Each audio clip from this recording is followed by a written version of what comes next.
ওকে, তো বলো কোন প্রশ্নটা সমস্যা। হ্যাঁ, কত নাম্বার?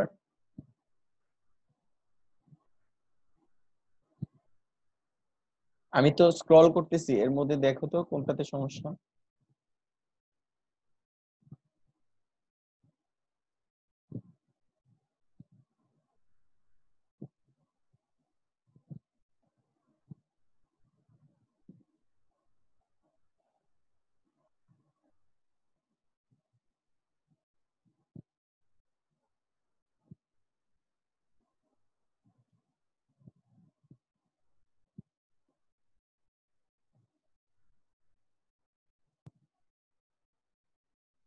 এটা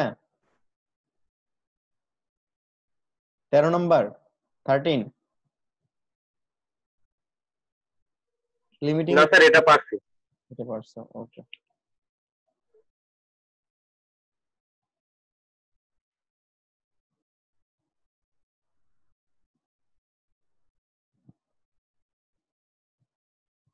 এটা না, 16। জি স্যার, এটা একটু দেখুন। আচ্ছা, 16 করে দিন। স্যার নিউট্রালাইজ বলতে কি মানে যতটুকু লাগবে অতটুকুই, হ্যাঁ, অ্যাসিড বেসকে নিউট্রালাইজ মানে করো। লিমিটিং রেজিস্ট্যান্সের মতো? হ্যাঁ হ্যাঁ, বুঝছো, মানে এটার এতটুকুর জন্য ওইটার কতটুকু লাগবে, বুঝছো। যদিও তোমার অ্যাসিড বেস নিউট্রালাইজেশন রিঅ্যাকশনের অঙ্ক তোমাদের এই চ্যাপ্টারে নেই, ছিল না, তাই না? চ্যাপ্টারে কি ছিল নিউট্রালাইজেশনের কোনো অঙ্ক? S1V1 = S2V2 এই সূত্র কি ছিল তোমাদের? নেই কিন্তু। না স্যার। কিন্তু এটা হচ্ছে একটু আপার, ওই যে 11-এর একটা অঙ্ক অনেকটা ধরা যায়। এসএসসি তে এসিড বেজের এরকম অঙ্ক নাই সিলেবাসে, তারপরেও যেহেতু দিয়েছে, তোমরা তো অ্যাডভান্স, তাই না? তোমরা সবকিছুই ভালো পারো বা অ্যাডভান্স থাকো, এই জন্য দিয়েছে। তো এটার জন্য হচ্ছে নিউট্রালাইজেশনের যে সূত্র আছে ওই সূত্র দিয়ে আমরা করতে হবে। স্ক্রিনটা কি দেখা যাচ্ছে না ছেলেরা? জি স্যার। ওকে, জি স্যার। আর একটু বড় করতে হবে। আমি হোয়াইট বোর্ড নিয়ে করি, হ্যাঁ।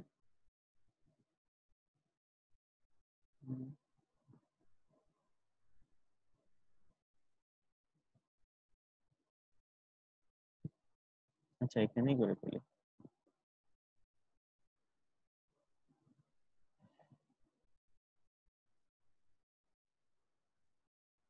কোনটা যেন, এটা। ওকে,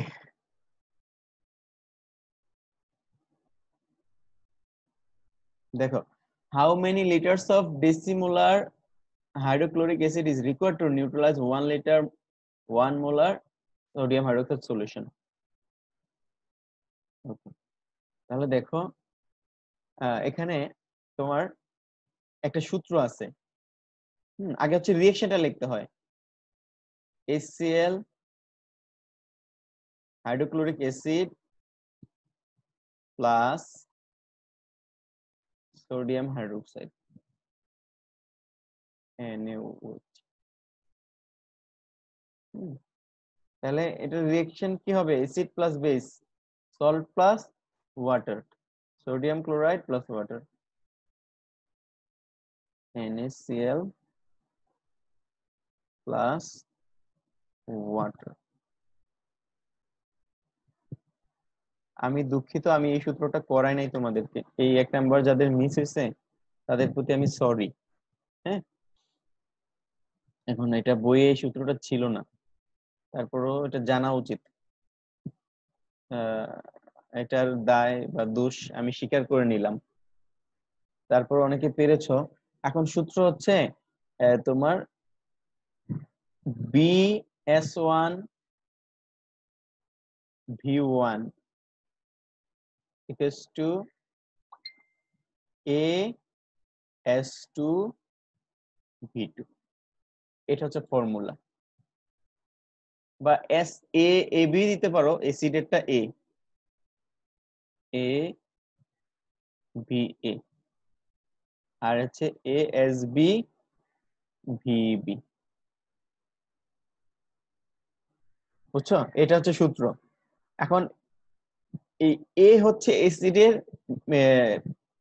বি হচ্ছে বেজের মোল সংখ্যা, এখানে নাম্বার অফ মোল, বি হচ্ছে 1, এখানে বি কত 1, কোনো কিছু নাই মানে কত আছে 1। তারপর এস এ, এস এ হচ্ছে অ্যাসিডের স্ট্রেংথ, স্ট্রেংথ অফ অ্যাসিড। বুঝতেছো আমার কথা কি ক্লিয়ার, স্পষ্ট ছেলেরা? তাহলে এস এ কত, ডেসিমোলার, ডেসিমোলার মানে হচ্ছে m/10, 1/10 মোলার। এগুলো তো পড়াইছি, ডেসিমোলার সেমিমোলার পড়াইছি না ছেলেরা? স্যার পড়ি। ওকে। তারপর হচ্ছে A A V A, how many litres of HCl solution is needed, তাই না, রিকোয়ার্ড। তাহলে V A equals to what, আমাদের ভিটাই বের করতে হবে। তারপর হচ্ছে আমার এ, এ হচ্ছে মোল অফ অ্যাসিড, অ্যাসিডের মোল সংখ্যা কত 1, এখানে অ্যাসিডের সামনে কিছু নাই মানে কত আছে 1 আছে। তারপর হচ্ছে এসবি, এসবি হচ্ছে strength of base, strength of base কত 1 মোলার, 1 মোলার। তারপর হচ্ছে ভিবি, ভিবি হচ্ছে volume of base, volume of base কত দেয়া আছে 1 লিটার। তাহলে আমার এখানে ভিএ ইকুয়াল টু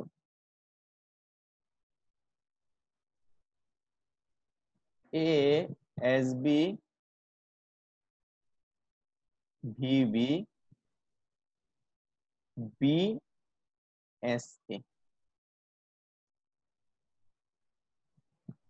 তাহলে দেখো ভ্যালুগুলো বসাই, এ হচ্ছে 1 ইন্টু এস বি 1, ভিবি 1, আর বি হচ্ছে 1 ইন্টু এস এ কত, এস এ হচ্ছে তোমার 0.1, 0. 1. তাহলে কত হবে 10 হবে না, 10 লিটার। দেখো তো ক্যালকুলেটর করলে 10 হওয়ার কথা। জি স্যার স্যার। 10 হবে। তাহলে কি অঙ্কটা বুঝতে পেরেছো? স্যার কোনটা কি মানে স্যার, বি কি এস এ কি, এগুলো একটু আবার বলে দিতে পারবেন? হ্যাঁ বলে দিতে পারবো। এটা হচ্ছে ফর্মুলা, অ্যাসিড বেস নিউট্রালাইজেশনের ফর্মুলা হচ্ছে এটা। হ্যাঁ, তোমরা যখন পরবর্তী ক্লাসে যাবা এই সূত্রের অনেক অঙ্ক করবা, ঠিক আছে। ইন্টারে একটা চ্যাপ্টারই আছে যে কি জানো, পরিমাণগত রসায়ন বা কোয়ালিটেটিভ কেমিস্ট্রি, ঠিক আছে। তো কোয়ালিটি স্যার এই ম্যাথটা স্যার লিমিটিং রিঅ্যাকট্যান্টের ম্যাথ দিয়ে যদি করি, করতে পারো। তাই ওটা যদি একটু দেখায় দিতেন, নতুন ফর্মুলা তো। এখন লিমিটিং রিঅ্যাকট্যান্টের ফর্মুলা দিয়ে এটা করা যাবে কিনা সেটাও একটা ফ্যাক্টর, বুঝছো। লিমিটিং রিঅ্যাকট্যান্ট হচ্ছে ভর বাই ভর, গ্রাম কত গ্রামের সাথে কত গ্রাম লাগছে এরকম। আর এখানে কিন্তু জাস্ট হচ্ছে ভলিউম আর ই দেয়া আছে, স্ট্রেংথ দেয়া আছে, এটা দিয়ে ইজি অনেক। আর লিমিটিং রিঅ্যাকট্যান্ট দিয়ে করতে গেলে অঙ্কটা অনেক বড় হয়ে যাবে। তুমি সূত্রটাও জেনে রাখো, তাই না? হ্যাঁ, ফর্মুলা ছাড়াও করা যায়, এমনি ওই যে সরাসরি এমনি চিন্তা করে করা যায়। বাকি অঙ্কটার প্রসেসটা হচ্ছে এটা, বুঝছো, খুব সহজ। আমি বলি এ বি কি বলতেছি, এই বি হচ্ছে এই যে ক্ষারের বেজের মোল সংখ্যা, number of mole of base. এখানে সামনে সোডিয়াম হাইড্রোক্সাইডের সামনে কত আছে 1, তাই না। নেই। আর এস এ হচ্ছে strength of acid, V A হচ্ছে ভলিউম অফ অ্যাসিড, এ হচ্ছে মোল মোল অফ অ্যাসিড। এখানে হাইড্রোক্লোরিক অ্যাসিডের সামনে যত মোল আছে সেটা। এস বি হচ্ছে স্ট্রেংথ অফ বেজ, আর ভিবি হচ্ছে ভলিউম অফ বেজ। সিম্পল সূত্র না একদম, ইয়েস স্যার। এটা অনেক ইজি। হ্যাঁ, হয়তো সূত্রটা তোমাদের কাছে নতুন, কিন্তু অন্যভাবে করতে গেলে আরো বড় হয়ে যাবে, বুঝছো। ঠিক আছে। ওই ইউনিটারি মেথডে করা যাবে, সূত্র দিয়ে না করে ইউনিটারি মেথডে করা গেলে 3-4 স্টেপ হবে, যে এত লিটার লাগে, এতর সাথে এতর সাথে এত, এত মোলের সাথে কত। হ্যাঁ, এর চেয়ে বরং এটা তোমরা সূত্রটা একটু জেনে রাখো, সূত্রটা লিখো সবাই। এখন কি সূত্রটা ক্লিয়ার ছেলেরা?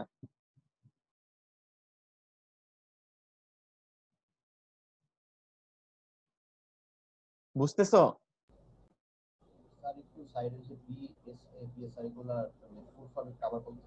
আমি বলি বি হচ্ছে বেজের নাম্বার অফ মোল। এখানে বেজের নাম্বার অফ মোল কত? 1। 1 মোল 1 মোল সোডিয়াম হাইড্রোক্সাইড রিঅ্যাকশন করছে। আমরা যদি বিক্রিয়াটা সমতা করি অনেক সময় এখানে 2 হয়ে যাবে, ওখানে 3 হবে, তাই না? ওই সমতা করার পরে বেজের মোল সংখ্যাটা হচ্ছে বি। এস এ হচ্ছে স্ট্রেংথ অফ অ্যাসিড, এটা তো দেখে বোঝা যায়। S A strength of acid, strength of acid দেয়া আছে ডেসিমোলার। হ্যাঁ, ভি এটা বের করতে বলছে কত লিটার লাগবে, ভলিউম অফ অ্যাসিড। আর এ হচ্ছে the mole number of mole of acid, number of mole of acid এ হচ্ছে 1। আর SB হচ্ছে ভলিউম, কি জানা, স্ট্রেংথ অফ বেস। SB হচ্ছে স্ট্রেংথ অফ বেস, A মানে অ্যাসিড, B মানে বেস, আর VB হচ্ছে ভলিউম অফ বেস। এখন কি ক্লিয়ার ছেলেরা? আচ্ছা, আর কোনো প্রশ্নের সমস্যা আছে এটা ছাড়া? স্যার একটু 2 নাম্বারটা দেখাই। 2 নাম্বার না? আচ্ছা,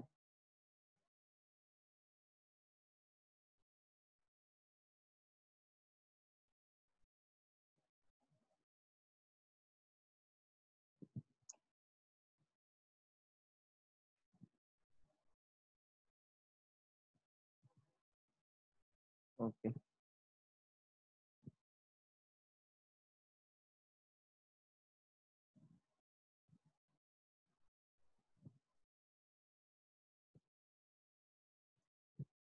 Which is the mass of required sodium carbonate to preparing 0.75 liter 0.1 molar solution? খুব সিম্পল ম্যাথ। আচ্ছা, এটা হচ্ছে তোমার সূত্র হচ্ছে S equals to 1000 W by MV। এই সূত্রের অঙ্ক করিয়েছি আমরা। আমরা এটার অঙ্ক করছি না ছেলেরা? জি স্যার। অনেক অঙ্ক করছি।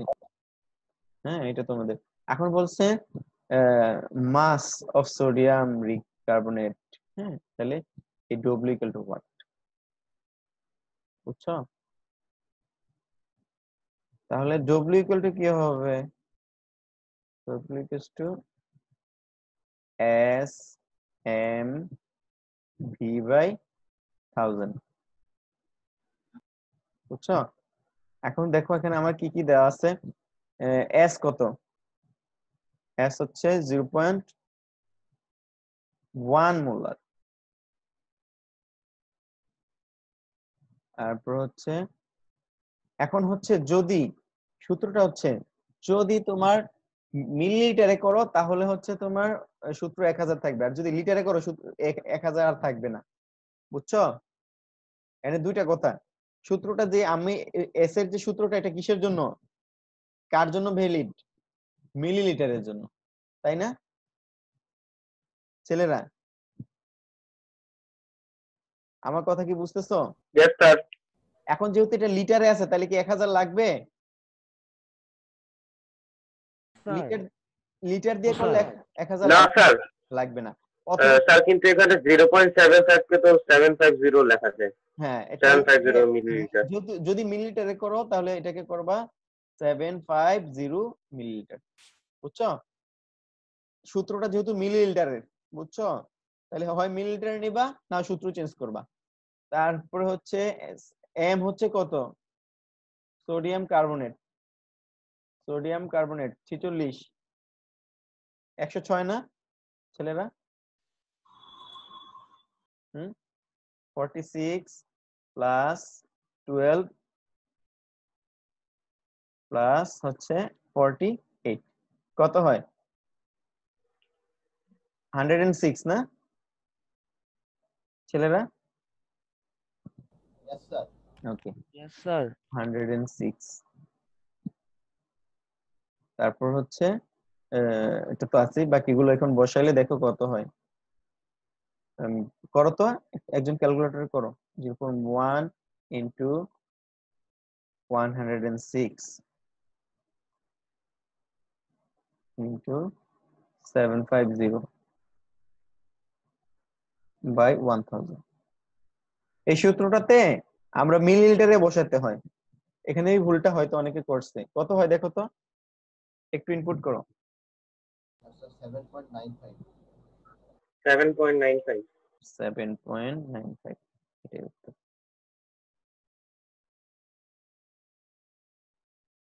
ওকে, আর কোনো প্রশ্নের সমস্যা আছে?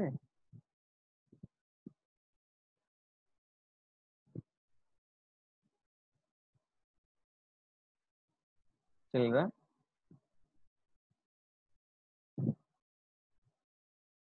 তাহলে আমি ক্লাসে যাই। Okay sir. ওকে।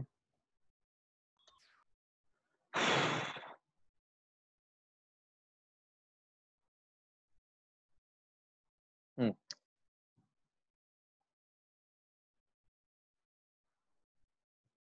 আমরা যেটা পড়তেছিলাম, আমরা হচ্ছে এই যে ওই চ্যাপ্টারের লা শাটিলিয়ার প্রিন্সিপালের আগ পর্যন্ত সব পড়েছি, তাই না? শুধুমাত্র লা শাটিলিয়ার প্রিন্সিপালটা বাকি আছে। বুঝছো? মনে আছে ছেলেরা? আমরা কোন চ্যাপ্টার পড়তেছিলাম? কেমিক্যাল রিঅ্যাকশন, তাই তো? কেমিক্যাল রিঅ্যাকশনে আমরা সবকিছু পড়েছি, জাস্ট লা শাটিলিয়ার প্রিন্সিপাল এই টপিকটা বাকি ছিল। তোমাদের মনে আছে এগুলো যে পড়েছি আমরা? Chemical reaction, rate of reaction, chemical yes sir. Okay. এখন হচ্ছে লা শাটিলিয়ার প্রিন্সিপাল। কেমিক্যাল ইকুইলিব্রিয়াম হচ্ছে একটা রিঅ্যাকশনের যখন তোমার ফরওয়ার্ড রিঅ্যাকশন এবং ব্যাকওয়ার্ড রিঅ্যাকশন দুইটা যখন সমান হবে, হুম, মানে rate of forward reaction and rate of backward reaction দুইটা যখন সমান হবে, রিঅ্যাকটেন্ট যে হারে প্রোডাক্ট হবে, প্রোডাক্ট একই হারে রিঅ্যাকটেন্ট হবে, সেটাকে বলা হয় কেমিক্যাল ইকুইলিব্রিয়াম। এখন একটা রিঅ্যাকশন কেমিক্যাল ইকুইলিব্রিয়ামে থাকার অবস্থায় যদি এর মধ্যে যেই তোমার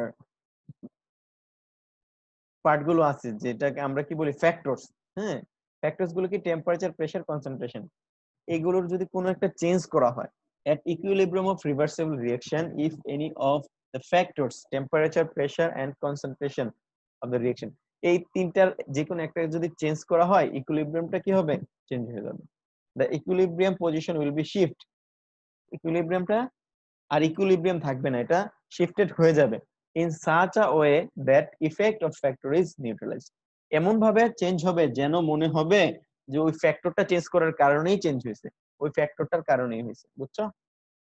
এটা হচ্ছে লা শাটিলিয়ার প্রিন্সিপাল। কনসেপ্টটা কি ক্লিয়ার ছেলেরা? মূল কথা হচ্ছে একটা রিভার্সিবল রিঅ্যাকশন যখন ইকুইলিব্রিয়ামে থাকে, এর মধ্যে যদি তুমি একটা ফ্যাক্টরস কে চেঞ্জ করো, ইকুইলিব্রিয়ামের পজিশন চেঞ্জ হয়ে যাবে, শিফট হয়ে যাবে। এটা কি বুঝছো? ইকুইলিব্রিয়ামটা আরেকবার বোঝাতে পারবেন স্যার? ইকুইলিব্রিয়াম জিনিসটা। আচ্ছা ঠিক আছে, বুঝেছি। আচ্ছা দেখো, এ আর বি মিলে হচ্ছে সি, যদি রিভার্সিবল রিঅ্যাকশন হয় তাহলে ইকুইলিব্রিয়াম ফর্ম করা সম্ভব। তাহলে আমি রিভার্সিবল সাইন দিচ্ছি, এ আর বি হচ্ছে সি। তাহলে প্রথমে কি হবে? এ আর বি এর পরিমাণ অনেক বেশি থাকবে না, আর সি এর পরিমাণ কম থাকবে, তাই তো? এই জন্য প্রথমে এটাকে হচ্ছে forward reaction, rate of forward reaction, R F, R F, বুঝছো? আর এটা হচ্ছে rate of backward reaction, R B. এখন প্রথমে ফরওয়ার্ড রিঅ্যাকশনের রেটটা অনেক বেশি হবে, কারণ প্রথমে তো প্রোডাক্ট ছিলই না, প্রোডাক্ট থেকে রিঅ্যাকটেন্ট হবে কিভাবে, তাই না? যত Yes, sir. সময় যাচ্ছে ফরওয়ার্ড রিঅ্যাকশনের রেট কমতেছে, কারণ হচ্ছে কি এখানে রিঅ্যাকটেন্ট কমে যাচ্ছে, রিঅ্যাকটেন্টটা প্রোডাক্ট হয়ে যাচ্ছে। আর যত সময় যাচ্ছে ব্যাকওয়ার্ড রিঅ্যাকশনের রেটটা বাড়তেছে। আর প্রথমে মনে করো প্রথম মিনিটে এটা ছিল 100, এটা ছিল 100, এটা ছিল 0, 2 মিনিট পরে এটা হয়ে গেছে 50, এটা হয়ে গেছে 50, এটা হয়ে গেছে কত? 50। তাহলে এটা যখন 50 হয়ে গেল, এটা রেট বেড়ে গেল না, মানে প্রোডাক্ট আবার কি হচ্ছে? রিঅ্যাকটেন্টে ব্যাক করতেছে, যেহেতু তার মধ্যে স্পেসিস আছে, ব্যাক করার মতো সুযোগ আছে, তাহলে যত সময় যাচ্ছে ফরওয়ার্ড ডিরেকশনের রেট কমতে থাকে, ব্যাকওয়ার্ড ডিরেকশনের রেট বাড়তে থাকে। আমরা যদি এটাকে গ্রাফে ইনপুট করি, দেখো এটা হচ্ছে forward direction, rate of forward direction, আর এটা হচ্ছে ব্যাকওয়ার্ড ডিরেকশন। 0 থেকে শুরু হবে, প্রথমে তার রিঅ্যাকশন হয়ই নাই যখন ছিল না, বুঝছো? এইটা হচ্ছে আর এফ, এটা হচ্ছে আর বি, সময়ের সাথে টাইম, যতই টাইম যাচ্ছে। আর এটা হচ্ছে রিঅ্যাকশনের যেই তোমার কি বলে প্রোগ্রেস, রিঅ্যাকশন প্রোগ্রেস বা রেট। ওকে, তাহলে দেখো রেট অফ রিঅ্যাকশনও বলতে পারো আর আর। তাহলে যত সময় যাচ্ছে ফরওয়ার্ড ডিরেকশনের রেট কমে যাচ্ছে, ব্যাকওয়ার্ড ডিরেকশনের রেট বেড়ে যাচ্ছে। একটা সময় এসে দেখো দুইটা কি করছে, সহ অবস্থান করছে, দুইটা রেট কি হয়ে গেল, সেম হয়ে গেল, বুঝছো? এটাকে বলা হয় কেমিক্যাল ইকুইলিব্রিয়াম। মানে ওই কেমিক্যাল ইকুইলিব্রিয়ামে যখন থাকে, যতটা রিঅ্যাকটেন্ট প্রোডাক্ট হচ্ছে ঠিক ততটা প্রোডাক্ট কি হয়ে যাচ্ছে, রিঅ্যাকটেন্ট হয়ে যাচ্ছে। প্রতি সেকেন্ডে মনে করো 10টা রিঅ্যাকটেন্ট 10টা প্রোডাক্ট তৈরি করতেছে, আবার প্রতি সেকেন্ডে 10টা প্রোডাক্ট ভেঙে রিঅ্যাকটেন্টে ফিরে যাচ্ছে। আপাতত দৃষ্টিতে মনে হবে রিঅ্যাকশন হচ্ছে না, মানে স্টপ হয়ে আছে, কিন্তু আসলে হচ্ছে।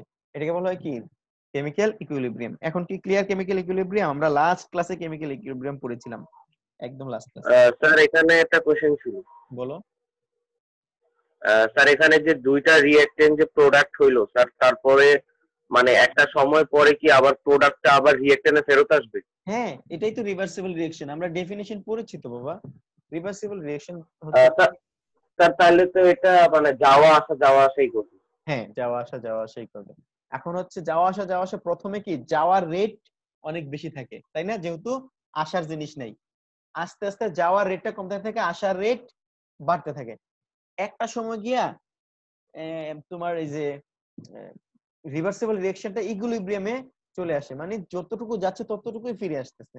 The rate of forward reaction is equal to the rate of backward reaction.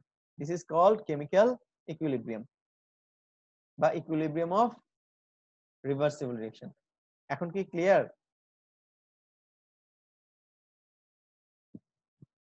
ছেলেরা? Yes sir. ওকে, আচ্ছা, তাহলে ইকুইলিব্রিয়ামে বুঝতে থাকা অবস্থায়, একটা কেমিক্যাল রিঅ্যাকশন ইকুইলিব্রিয়ামে থাকা অবস্থায় যদি এর কোনো তোমার ফ্যাক্টর, যেগুলোর উপর ইকুইলিব্রিয়ামটা নির্ভর করে সেটাকে বলা হয় ফ্যাক্টর। কি কি জিনিসের উপর ইকুইলিব্রিয়াম নির্ভর করে? টেম্পারেচার, প্রেসার এন্ড কনসেন্ট্রেশন, বুঝছো? এই তিনটা জিনিসের উপর নির্ভর করে। এর কোনো একটা যদি চেঞ্জ করো তাহলে ইকুইলিব্রিয়াম কি হয়ে যাবে, চেঞ্জ হয়ে যাবে। কেমনে চেঞ্জ হবে? Shift in such a way that effect the factor is difference. যে ফ্যাক্টরটাকে তুমি চেঞ্জ করছো ওই ফ্যাক্টরটার কারণেই এই চেঞ্জটা হয়েছে, এরকম একটা জিনিস বুঝাবে সে। কথা কি ক্লিয়ার? বুঝতে পেরেছো? So simple. জাস্ট হচ্ছে একটা রিভার্সিবল রিঅ্যাকশন ইকুইলিব্রিয়ামে থাকা গেলে আর ফ্যাক্টর চেঞ্জ করলে ইকুইলিব্রিয়ামের পজিশন শিফট হয়ে যাবে, একটু বললেই হবে। ঠিক আছে, একটু তো বুঝছো ছেলেরা? ছেলেরা তোমরা কি আমাকে শুনতে পাচ্ছ নাকি নেট কল করছে? স্যার। আচ্ছা, এখন হচ্ছে স্যার পারি।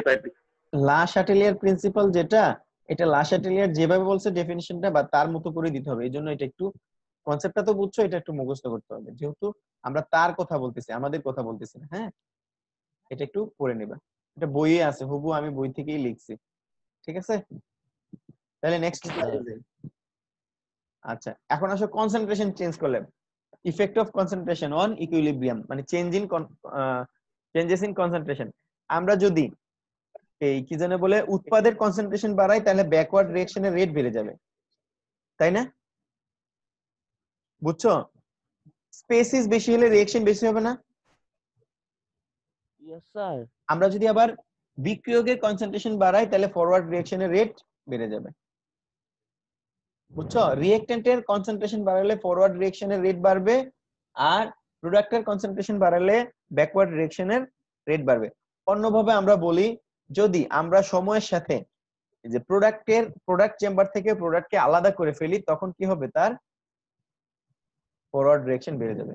তাহলে ইফেক্ট চেঞ্জ অফ কনসেন্ট্রেশন কি বুঝতে পেরেছো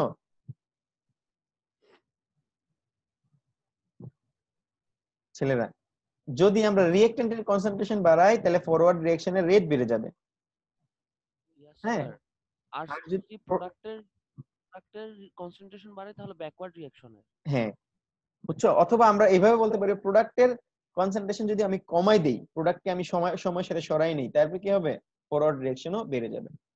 যেটার দেখো রিঅ্যাকশনটা কিভাবে ফর্ম হয়, একটা কোলিশন, একটা সংঘর্ষ, তাই না? একটা স্পেসিস, একটা মলিকুল আরেকটা মলিকুলের সাথে কোলিশনের মাধ্যমে রিঅ্যাকশন গুলো হয়। এখন মলিকুল যেখানে বেশি হবে সেখানে কি হবে? রিঅ্যাকশনটা ফাস্টার হবে না? তাহলে আমরা যদি রিঅ্যাকট্যান্টের কনসেন্ট্রেশন বাড়াই, রিঅ্যাকশনটা ফরওয়ার্ড হবে। ক্লিয়ার? Yes sir. আচ্ছা, এটা হলো কনসেন্ট্রেশনের ইফেক্ট। আচ্ছা, তারপর আসো ওই যে এটা, হ্যাঁ এখানে একদম ডেসক্রাইবলি বলা আছে। দেখো, change increase in concentration of product, এটা কোথায় যাবে? লেফটে যাবে, মানে ব্যাকওয়ার্ড। লেফট মানে ব্যাকওয়ার্ড, রাইট মানে forward. Decrease concentration of product কি হবে? রাইটে যাবে, ফরওয়ার্ড। বুঝছো? ইনক্রিজ কনসেন্ট্রেশন অফ রিঅ্যাকট্যান্ট, তাহলে এটাও কি হবে? রাইট, ফরওয়ার্ড রিঅ্যাকশন বাড়বে। আর যদি ডিক্রিজ কনসেন্ট্রেশন অফ রিঅ্যাকট্যান্ট, আমি রিঅ্যাকট্যান্টের কনসেন্ট্রেশন কমাই দিই, এটা কি হবে? লেফটে আসবে। লেফট মানে হচ্ছে এই পাশে, মানে ব্যাকওয়ার্ড রিঅ্যাকশন হবে। ক্লিয়ার ছেলেরা? তাহলে কনসেন্ট্রেশন চেঞ্জটা ক্লিয়ার তো?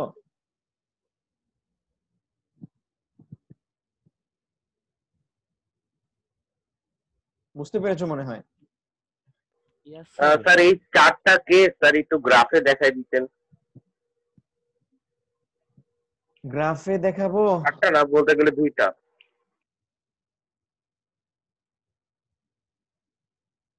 আচ্ছা, এটা যদি তুমি চিন্তা করো যে রিঅ্যাকট্যান্টের জন্য চিন্তা করো, তোমার, আচ্ছা এটা কিভাবে আমি গ্রাফে দেখাবো বলো তো?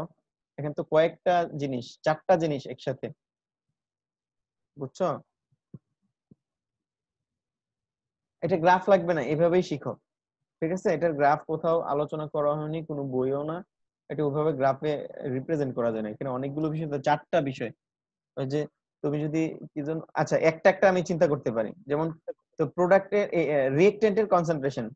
আচ্ছা, এটা হচ্ছে তোমার ফরওয়ার্ড রিঅ্যাকশনের rate, rate of R F এর, ও যেহেতু বলছে ওর অনুরোধ রক্ষার্থে, অনুরোধের আসর, বুঝছো?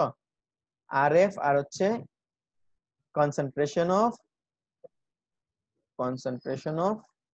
রিঅ্যাকট্যান্ট। রিঅ্যাকট্যান্টের কনসেন্ট্রেশন বৃদ্ধি হলে আর এফ এর ভ্যালু বৃদ্ধি পাবে। ঠিক আছে, একটা গ্রাফ হলো, বুঝতে পেরেছো? না স্যার এটা না, মানে যে ইকুইলিব্রিয়াম পজিশনটা স্যার কিভাবে চেঞ্জ হয় স্যার ওইটা, মানে লেফটে বা রাইটে বা আপনি বললেন নিচে উপরে, স্যার ওইটা কিভাবে শিফট ওঠা যায়? আমি বলি শোনো, যদি তুমি যদি এটা এই একটা একটা বুঝো তাহলে সবগুলো বুঝবা। আমি যেটাকে বক্স করলাম, তুমি যদি রিঅ্যাকট্যান্টের কনসেন্ট্রেশনটা ইনক্রিজ করো, এখানে রিঅ্যাকট্যান্টের স্পেসিস বেড়ে গেল কিনা, তাহলে এটা কি হবে? রাইটে, এরোটা কোন দিকে? এটা রাইটে না, তার মানে হচ্ছে ফরওয়ার্ড রিঅ্যাকশনের রেট বাড়তেছে। বুঝছো কথাটা কি ক্লিয়ার? রিঅ্যাকট্যান্টের জি স্যার। কনসেন্ট্রেশন বাড়ালে ফরওয়ার্ড রিঅ্যাকশন রেট বেড়ে যাবে, এই কথাটা বুঝছো ছেলেরা? Yes sir. তাহলে যদি এটা বুঝে থাকো, বাকি ওই এটা রিভার্স করলেই তো আরেকটা হয়ে যায়, রিঅ্যাকট্যান্টের রেট কমালে ব্যাকওয়ার্ড রিঅ্যাকশনের রেট বেড়ে যাবে। এটাই তো আমি গ্রাফে দেখালাম, যে কনসেন্ট্রেশন অফ দ্য রিঅ্যাকট্যান্ট যদি বাড়াই, রেট অফ ফরওয়ার্ড রিঅ্যাকশনের রেট বেড়ে যায়, মানে সাম্যাবস্থাটা কোন দিকে শিফট করে? রাইটে। সাম্যাবস্থা, ফরওয়ার্ড রিঅ্যাকশন রেট বাড়ে মানে সাম্যাবস্থা কোন দিকে শিফট করছে?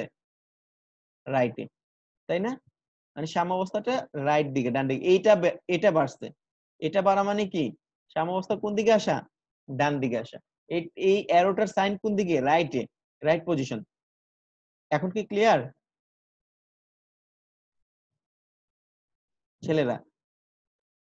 Yes sir. এই চারটা কিন্তু একই সূত্রে গাঁথা, যেখানে তোমার স্পেসিস বেশি হবে ওইখানে কলিশন বেশি হবে, ওখানে রিঅ্যাকশনটা ফাস্টার হবে, তাই না? এখন কি এটা বুঝছো? আমার মনে হয় বুঝছো। এই জন্যই আমি একটাকে গ্রাফ ইনপুট করছি তোমার কথা মতো।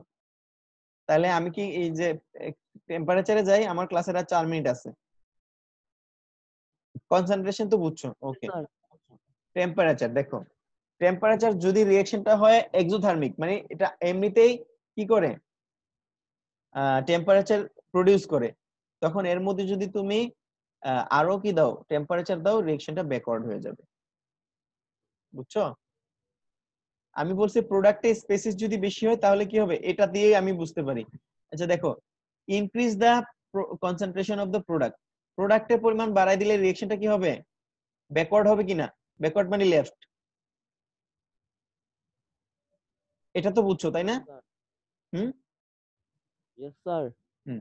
যদি প্রোডাক্টের পরিমাণ বেড়ে যায় তাহলে রিঅ্যাকশনটা কোন দিকে শিফট করে, লেফটে, অথবা ব্যাকওয়ার্ড রিঅ্যাকশনের রেটটা বেড়ে যায়। ঠিক আছে? আচ্ছা, এটা দিয়ে তুমি চিন্তা করো যে এক্সোথার্মিক রিঅ্যাকশনে temperature is a product, heat is a product, তাই না? এখন রিঅ্যাকশনটা এমনি এক্সোথার্মিক, এর মধ্যে যদি তুমি হিট দাও তাহলে কি হবে? এটা একটা এক্সোথার্মিক রিঅ্যাকশন। এটা এভাবেও লেখা যায়, অথবা লেখা যায় del H equals to minus 3 তোমার 93 মাইনাস 393, এভাবে ডেল এইচ দিয়েও লেখা যায় 0.5। তাহলে এই রিঅ্যাকশনটাতে হিট একটা প্রোডাক্ট। এখন যেটা এক্সোথার্মিক রিঅ্যাকশন এমনিতেই সে হিট প্রডিউস করে, হ্যাঁ, ওইটার মধ্যে যদি তুমি টেম্পারেচার দাও তখন কি হবে, রিঅ্যাকশনটা ব্যাকওয়ার্ড হয়ে যাবে, আর ইকুইলিব্রিয়াম পজিশনটা কোথায় হবে, লেফট হবে। বুঝতে পেরেছো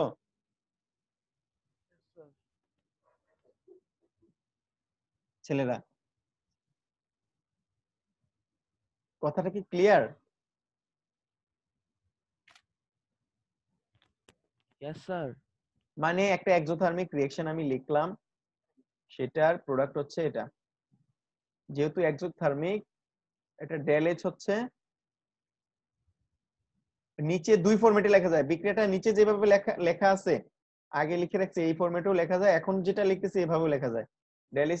ডেল ইজ ভ্যালু নেগেটিভ মানে কি, এটা এক্সোথার্মিক, এখানে হিট প্রডিউসড হয় মাইনাস 395.3 কিলোজুল।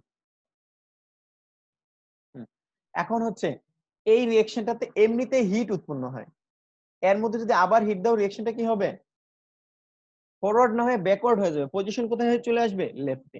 আর আমি সবসময় কি চাইবো, ফরওয়ার্ড রিঅ্যাকশনটার রেট বাড়াতে, প্রোডাক্টের পরিমাণ বাড়াতে। বুঝছো? এখন এই রিঅ্যাকশনটাকে তুমি যদি ফরওয়ার্ড করতে চাও, রাইটে শিফট করতে চাও, তখন কি করতে হবে, কুলিং করতে হবে। So cooling and exothermic reaction will produce more product. বিষয়টা বুঝছো ছেলেরা? Yes sir. ওকে। তাহলে এক্সোথার্মিক রিঅ্যাকশনের ক্ষেত্রে আমরা যদি হিট দেই তখন এটা কি হবে, রিঅ্যাকশনটা কোন দিকে শিফট হবে, লেফটে শিফট হবে। আর আমরা যদি কুলিং করি তখন কি হবে, রাইটে শিফট করবে, বা ফরওয়ার্ড রিঅ্যাকশনটা বাড়বে, প্রোডাক্ট আমরা বেশি পাবো। তাহলে এক্সোথার্মিক রিঅ্যাকশনে আমার কি করতে হবে, বেশি প্রোডাক্ট পেতে হলে কুলিং করতে হবে, রাইট? আন্ডারস্ট্যান্ড? Sir okay. আর যদি এন্ডোথার্মিক হয় তখন কি করতে হবে, এন্ডোথার্মিক মানে হচ্ছে তাপ শোষণ করে তাপকে সে অ্যাবজর্ব করে সে রিঅ্যাকশনটা করবে। তাহলে এন্ডোথার্মিক হলে হিট হিট দিলে, টেম্পারেচার দিলে কি হবে, এটা ফরওয়ার্ড হবে। এক্সোথার্মিকের উল্টাটা হচ্ছে endothermic. Clear? Yes sir. Okay. তাহলে আমার ক্লাসের সময় আজকে শেষ হয়ে গেছে, যেহেতু আমরা অঙ্ক করছি এজন্য একটু নেক্সট ক্লাসে আমার লাসাটিলাটা একটু লাগবে, আমরা এক্সাম্পল করব, তারপর হচ্ছে প্রেসারের প্রভাব পড়বো। আজকে এই পর্যন্তই থাকে। আমরা কনসেন্ট্রেশন আর যে টেম্পারেচার দেখলাম, ঠিক আছে? তো ছেলেরা ভালো থাকো, সুস্থ থাকো, আমরা নেক্সট ক্লাসে আবার এগুলো পড়বো। ঠিক আছে? আরেকটা ক্লাস হলে এই চ্যাপ্টার শেষ হবে। স্যার। ওয়ালাইকুম আসসালাম।